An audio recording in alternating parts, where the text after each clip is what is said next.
There's a comment that has stayed with me for years. I heard it from a woman whose husband had chosen to pursue podiatry school over medical school, and the way she said it has never fully left me. She said that decision was predicated on the fact that he loved his family too much. And I have thought about that comment more times than I can count, because the implication is that choosing a demanding career in medicine means loving your family less. That I have never been able to agree with. Welcome back to Supporting Physician Spouses. I am your host, Kendra Harvey, and this is the podcast for physician spouses who are done white-knuckling it through medical training and beyond. In each episode, we go deep on the real stuff: finances, identity, relocations, career, family dynamics, and the marriage underneath it all. Today's guest is my husband, Dr. Adrian Harvey, neurosurgeon and father of 5.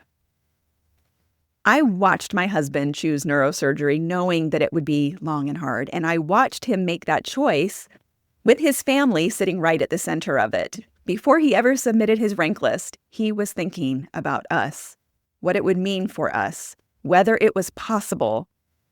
We decided together that it was. Now, this episode airs 2 days after Father's Day, and that is not an accident. Today, Adrian is here, and I'm going to let him speak for himself. Hi. Thanks for being here. I think this makes your 3rd time. Yeah, I think so. Okay. So. Hopefully you're not getting desperate. No. I do want to start at the beginning, though, but this is kind of the hard part of our story because the thick of it really started from the moment we got married. Yeah. Like, it wasn't, there was this easy part, and then we were in the thick of it. It's like, no, we got married, and then we were in the thick of it. Yeah. Like, the moment we said, I do, and that's what it was. Yeah. And for reference, we got married in March and had our first baby in February. So 11 months later. Yeah. But it is what it is. So what I want to know from you is, what did fatherhood feel like for you when you were inside it? Not like what people would have seen, but what did it feel like for you? Surreal. I don't think there's any way you can really prepare yourself for it. Things happen quickly for us, as you said, just in how we met and got engaged and got married, and then Ethan joined us. So it was overwhelming and scary, for sure.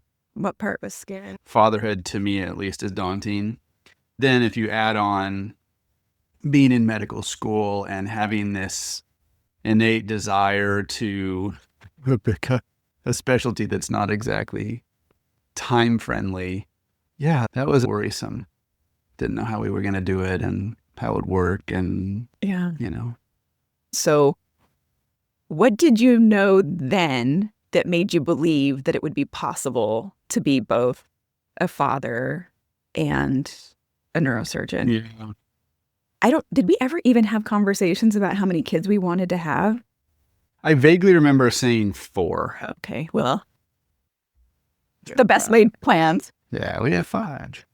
Tell me about that process. What was that internal struggle like? Because before I met you, neurosurgery was something that you wanted to do. Yeah. So before you even knew you were going to be married and have a family. Well, just to go briefly back, I started my first year, went to med school in Phoenix, and was able to shadow and have as a mentor a guy named Chris Smith at Barrow Neurological Institute, who was just a stud. And I hung out with him, and I think he had 4 or 5 kids.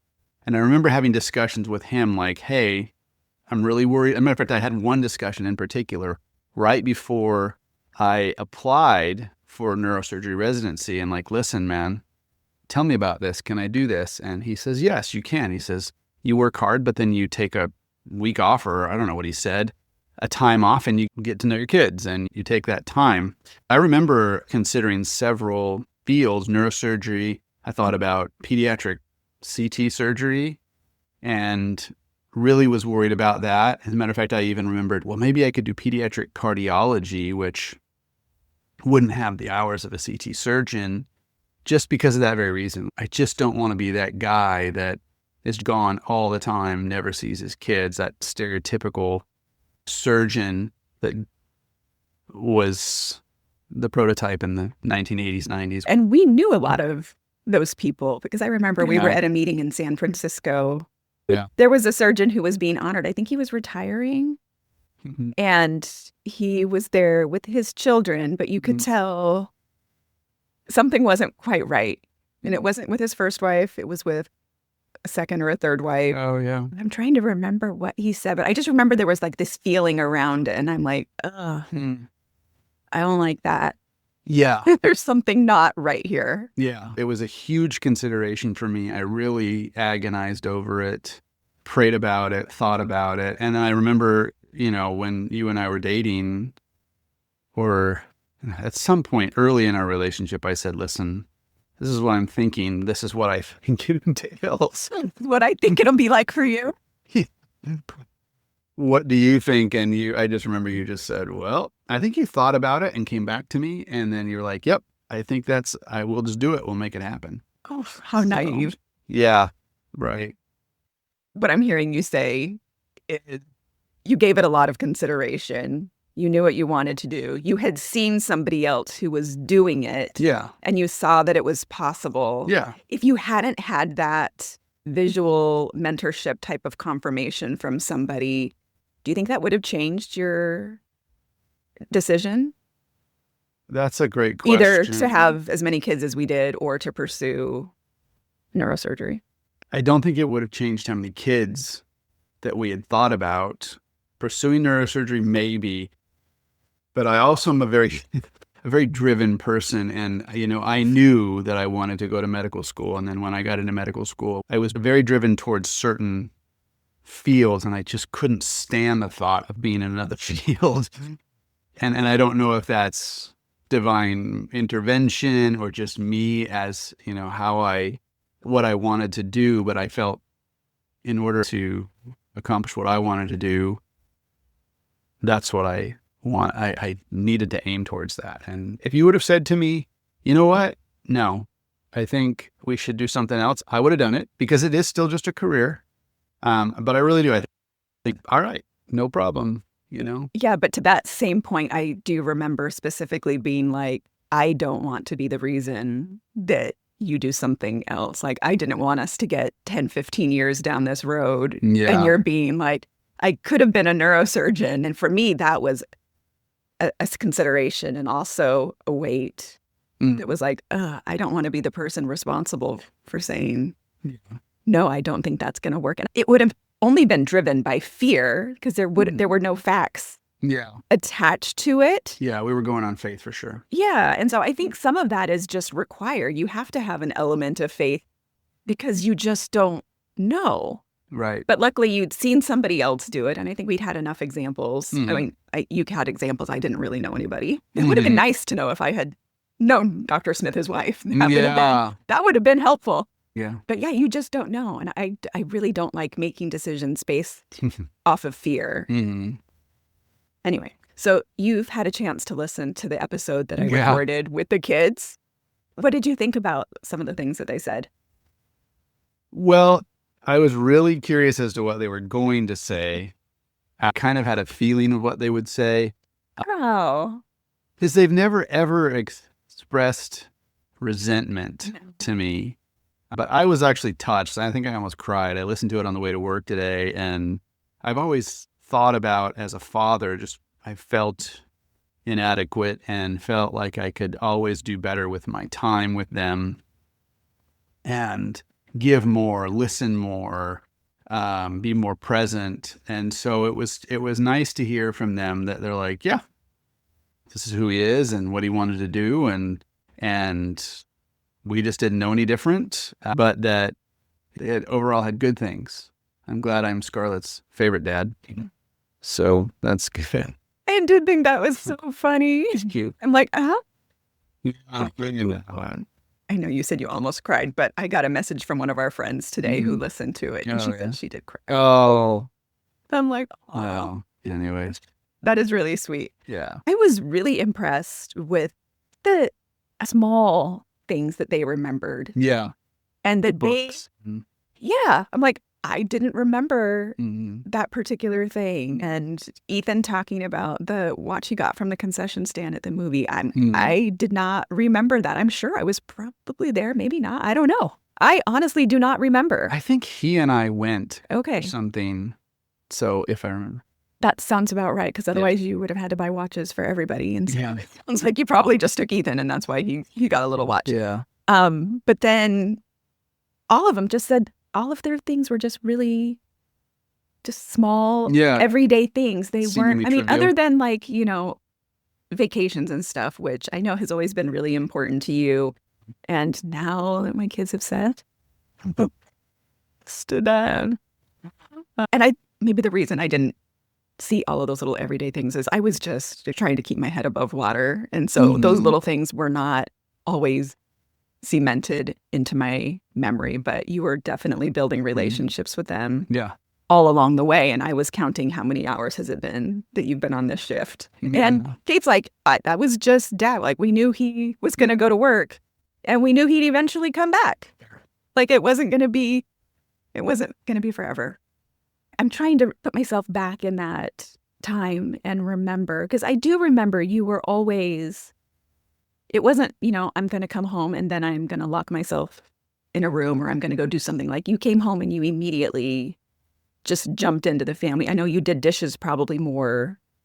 Yeah, I was good at it. Than I ever did, because that was like the last thing that was done at the end of the day, and you'd come in and take care of the dishes. And if kids were awake, you'd help put them down. And so I thought it was interesting that they remembered you being home more than I remembered you. Yeah. Being home. And it's like just a different perspective that kids have on what's happening in their life is a different. They had no relativity. None. That was exactly what she's like, I didn't know. I just thought this is what dads did, because she didn't know that other people had it differently. It didn't have any impact. Yeah. There was no comparison there. So knowing what you know now. Yeah. What do you wish you had known then? Kind of like about fatherhood and being present inside a really difficult schedule. And is there anything you would do different? Yeah. The only thing I would do different as far as fatherhood, it's an unrelated topic. I think I would have just talked to you more. I think it would have been great if we weren't hiding things from each other. You were trying to protect me. And, I think it would have been good to, hey, how you feeling? Really, tell me, how are you feeling? And what are you going through? And what are your stresses? And how can we work this out? How can we make this better? Because that took a while to happen. And so, because the kids, I loved them. I still love them. I did my best when I was with them, and I tried to include them. I'd take them to the store, or they'd go to camp with me, or fish, or whatever we did. Fish? Yeah, we went fishing at Miller Lake and a bunch of other things. We did? Yeah. We had a fishing Ethan and I did. Yeah, I think, we did. Are you creating it? I don't think so. Anyways, no, I think the biggest thing would be just could have been communicating with you. Do you ever remember being like too tired? Like, I'm so tired, I don't even want to go home, because when I go home, people are going to want something from me. Oh, sure. Oh, you do remember? That was real? Yeah. Yeah. Okay. Sure. Yeah. Oh, I remember dreading coming home after I was gone. Yeah. Yeah, I can imagine. Yeah. I remember when you were gone and hoping you came home soon. Oh, yeah. I want to come back to something that I mentioned at the top of this episode, and that is a comment. It's probably been 10 years now, but it bothered me so much. Like, it just got under my skin. And basically she said that her husband chose not to go to medical school, but to go to podiatry school because he loved his family too much. Mm-hmm. And I remember thinking, well, what does that mean about me and my family? Does my husband not love me and his family because he chose medical school and chose neurosurgery? And yeah, it really, really bothered me. So I want to ask you, what would you say to that idea that choosing a demanding specialty means choosing it above your family? Or that your choice of specialty says something about you and your my choices, my priorities. Yeah. I think that could definitely be an opinion people would have, but it would be up to them to figure out if it's true by knowing us I don't know what the context was of that person. Maybe they just felt like they couldn't handle medical school and they couldn't handle a residency, or maybe his wife wasn't as supportive. So I don't know. You're very gracious. Yeah, well, that's true. But I wanted to make sure that I kept it in my mind, and I can remember reminding myself constantly, family is number one priority. If people want to judge that of me, then that's fine. But yeah. Anyway, I will let it go. Do you carry any guilt around the early years of our children, medical school, residency, fellowship? Yeah, I think so. I think nothing specific. If anything, it's vague. I felt guilty when I was in Chicago on call and you possibly had appendicitis, and what am I supposed to do? And things like that where I couldn't be there. Definitely had guilt for that. But do you remember, again, we won't use names, but you were working with a surgeon, and I guess his wife would call all the time in the OR to ask when he was going to be home. And I remember you came home and you're like, thank you for not calling. Yeah, or it was like, I can't remember what it was. I know what I said. What did you say? I said something to the effect of, listen, I really appreciate who you are and that you are not needy in that regard. And, calling into the OR and saying, when are you going to be home? And so, yeah, I mean.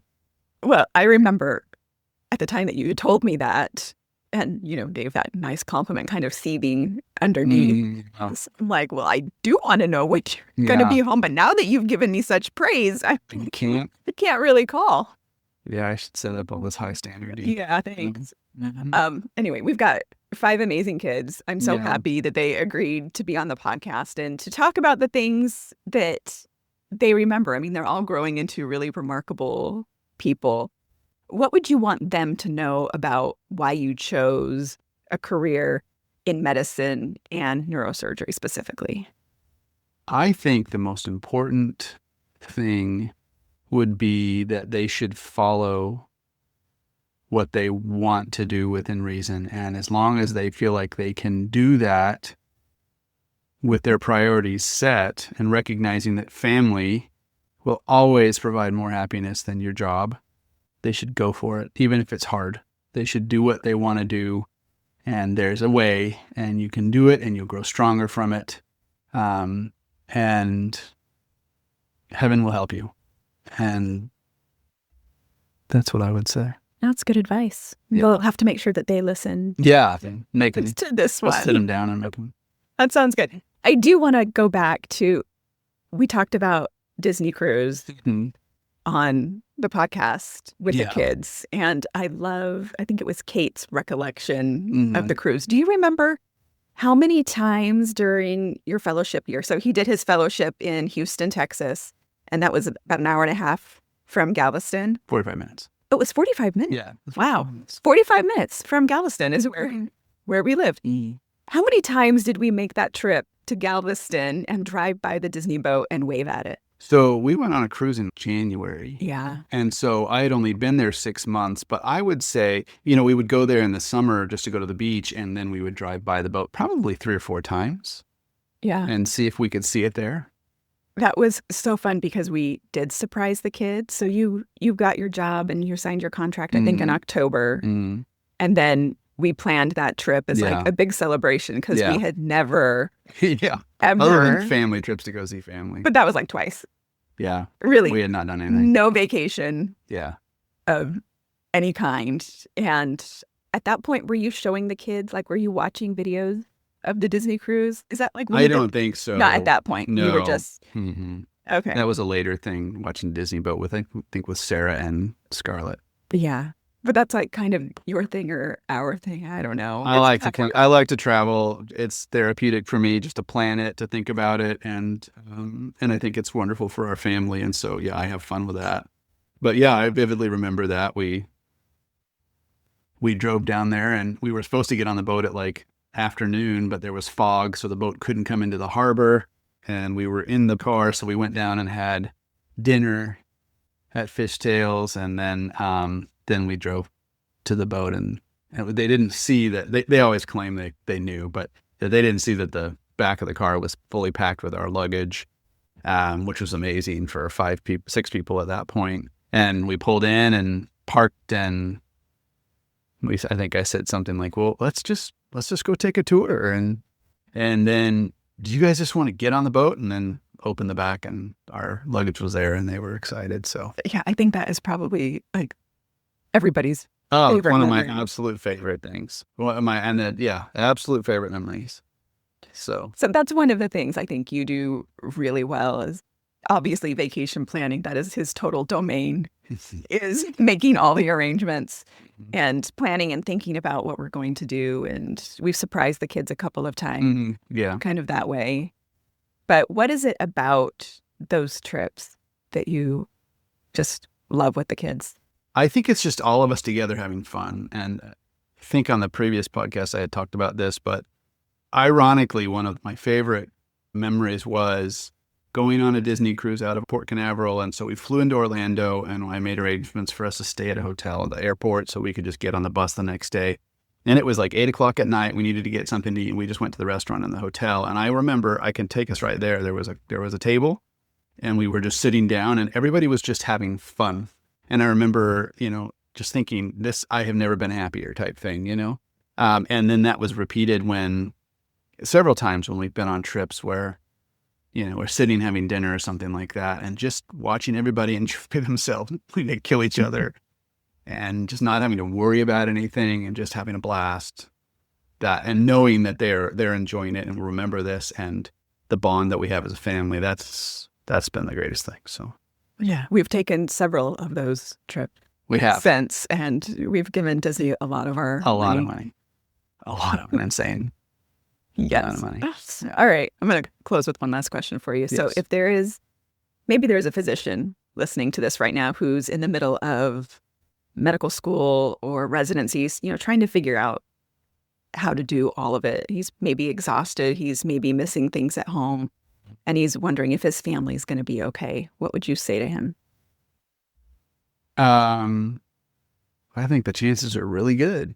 I think it's all priorities. It all is priorities, that you can still do a hard thing. You can still do a hard training program and succeed in that program, and also as a family. And even though your time with them may be very limited, even once a day or once a week, whatever, you just make the best of that. And if your priority is straight, you'll do it. And I think things will be fine. And talk to the kids. Tell them what you're doing. Tell them the good things, how you're helping people.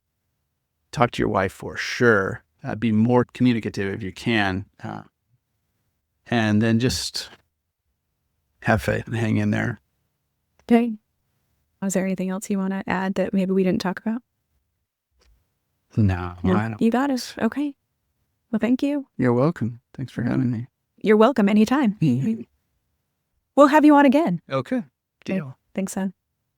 There is something about hearing it directly from him that lands differently than anything I could have said on my own, and I hope that you felt that too. Here is what I want you to hold on to from this conversation. A good father and a demanding career are not opposites. They never were. What medicine asks of a family is definitely real, and I will never minimize that. But what I have watched my husband build with our 5 children inside the constraints of one of the most demanding specialties in medicine is also real. Your kids are watching their dad become something remarkable, and they are going to remember it. They're not going to remember the missed dinners like you might. They might not remember the long call nights like you definitely will. They are going to remember the way that he showed up when he was there. And that is the truth that I needed someone to tell me when I was in the thick of it. And it is the truth that I want to leave with you today. So this episode is airing 2 days after Father's Day. But honestly, this one is for every day of the year, for every physician spouse who has ever wondered if her family is going to come out okay. You are. If this episode meant something to you, I would love if you left a review. It is one of the most powerful ways that you can help other physician spouses find this podcast and find this community. And if you were not already following the show, Do that too so you never miss an episode. New episodes are dropped every Tuesday morning. And I will see you next week.